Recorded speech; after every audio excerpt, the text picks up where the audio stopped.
You're about to listen to a Metal Express Radio exclusive interview.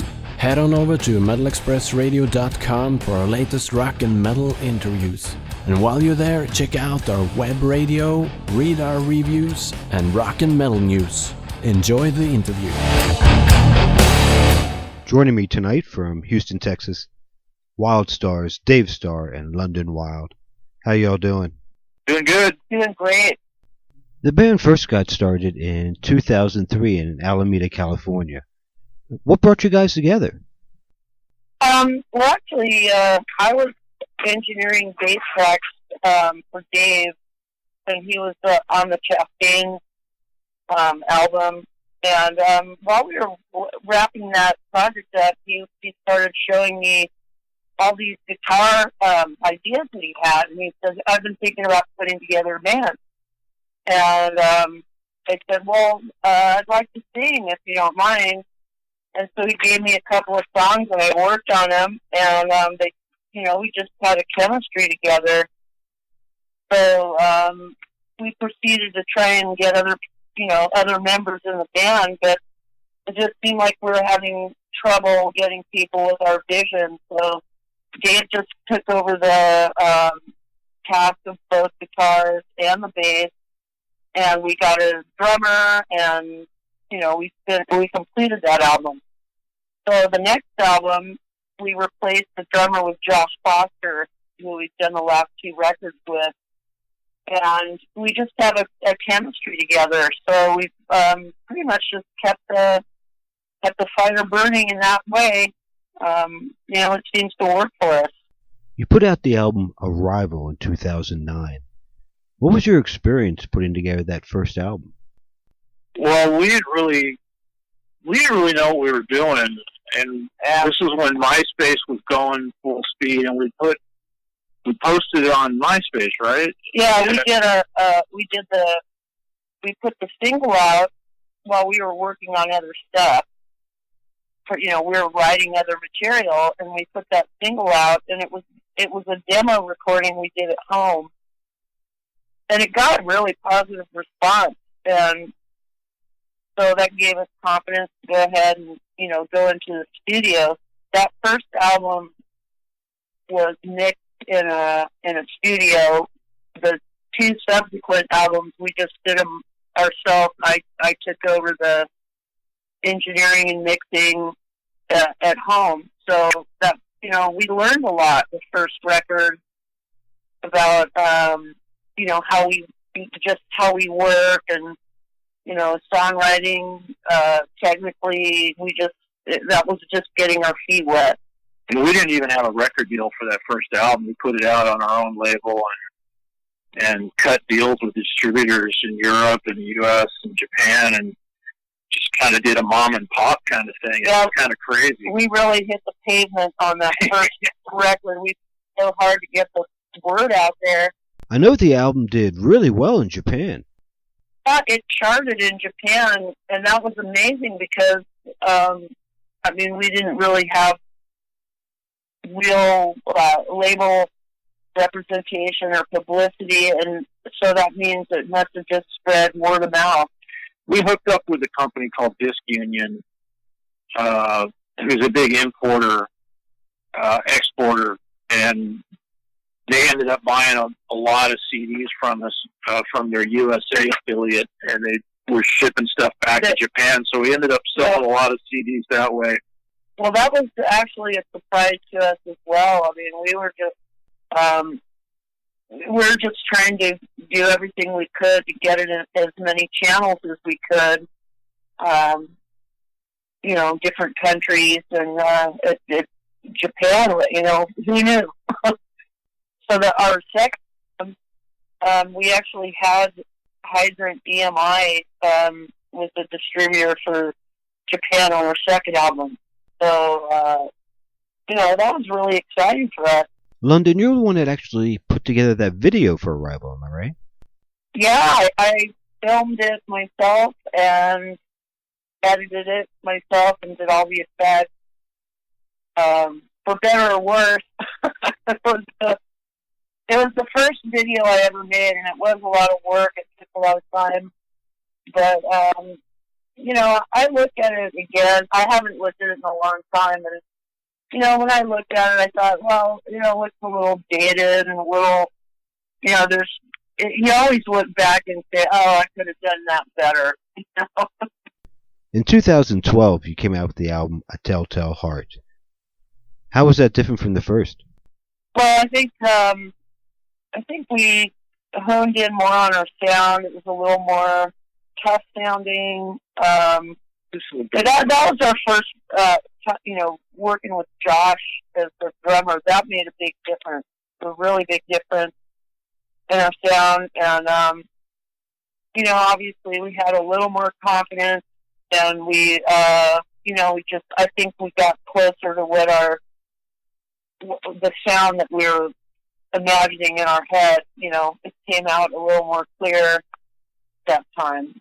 Did you write all new music for the second album, or did you already have something in mind? It was new music. It was all new music. The music is all Dave's.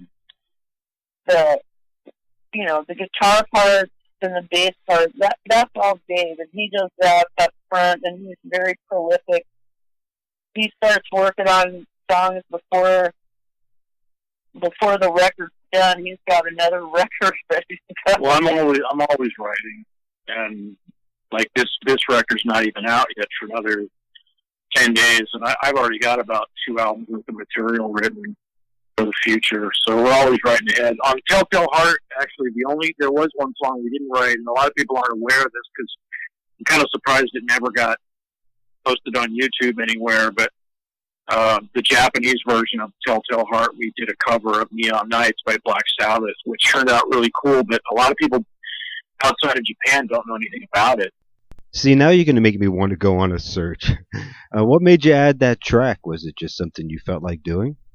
Well, they asked us to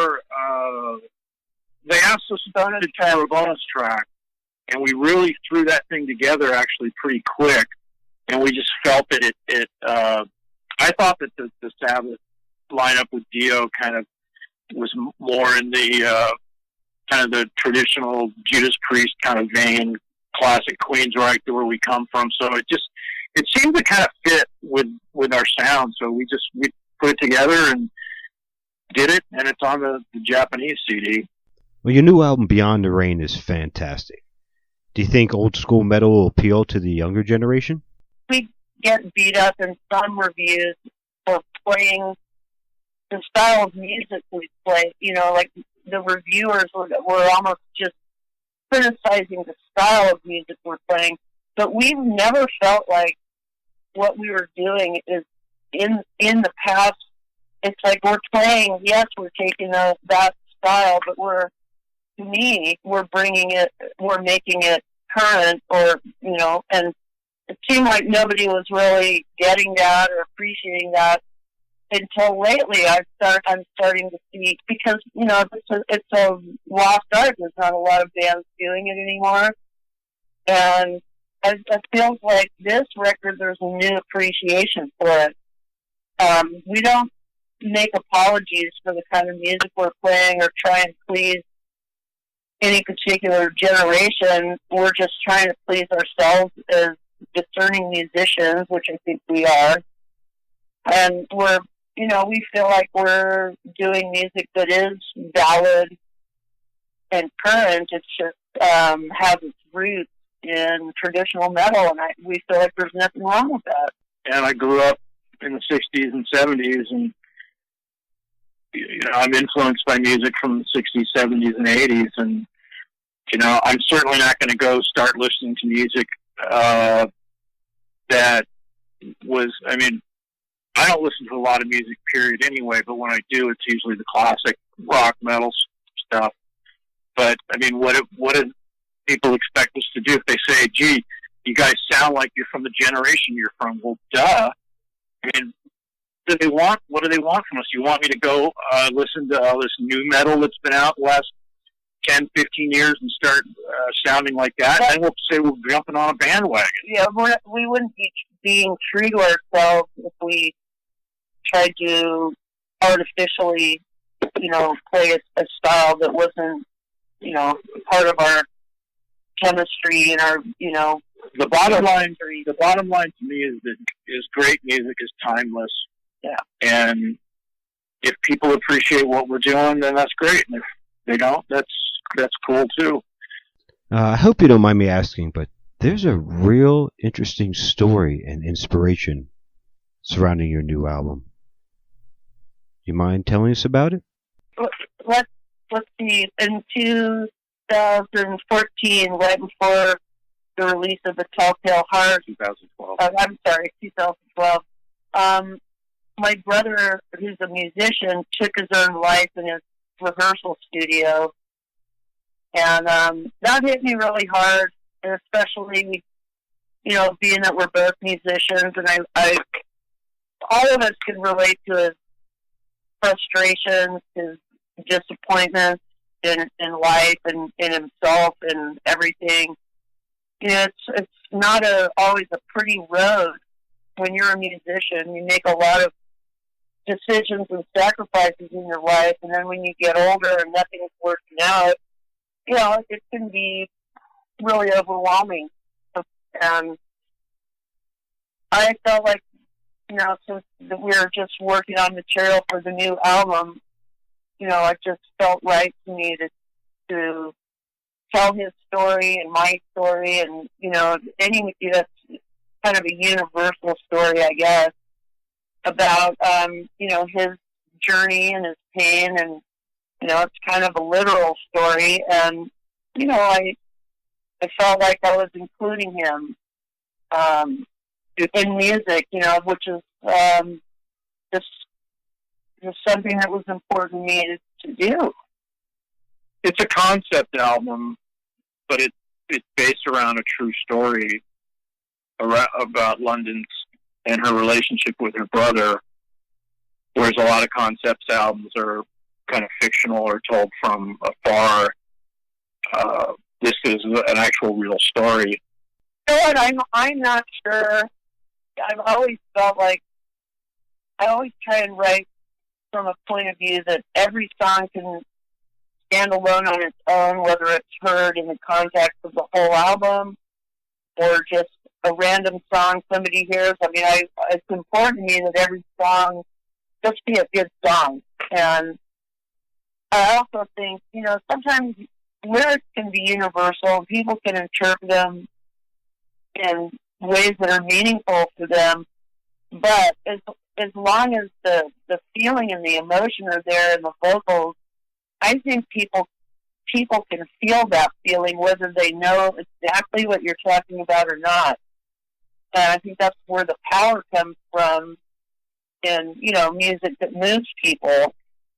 They can they get a sense of the feeling from, if you, as a vocalist, if you've done your job right and you're,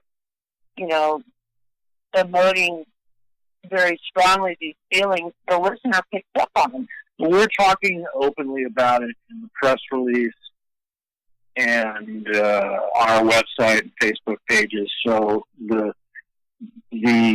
story is there for those who want to. If somebody just goes into the store and buys the CD, they may not know what's going on. But if they do a little bit of research on the band and what this album's about, they will. It's not too difficult to learn the story about Gary and what the album is about. I understand. And honestly, I did struggle with.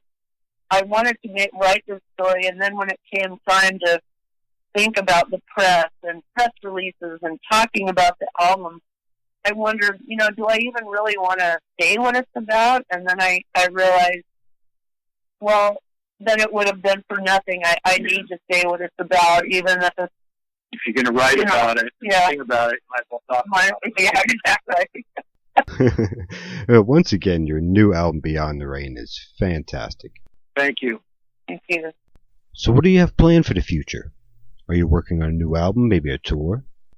Well, we're thinking about taking a little break from WildeStarr in 2018. I have a ton of material that I've been working on, so there's no shortage of songs, but we were thinking about maybe doing a side project, or whatever you want to call it, aside from WildeStarr, a side project with an international cast of musicians Yeah, that's something Dave's been talking about for a while. I've been talking to a couple of people, and I don't want to throw any names out because I don't want to jinx it.